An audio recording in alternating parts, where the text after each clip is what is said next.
to use the coffee maker. First, turn on the coffee maker on the right side. Then you want to check if the water levels are enough at the minimum. And then you add the coffee grind.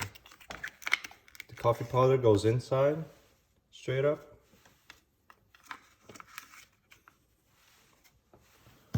Then we close the lid.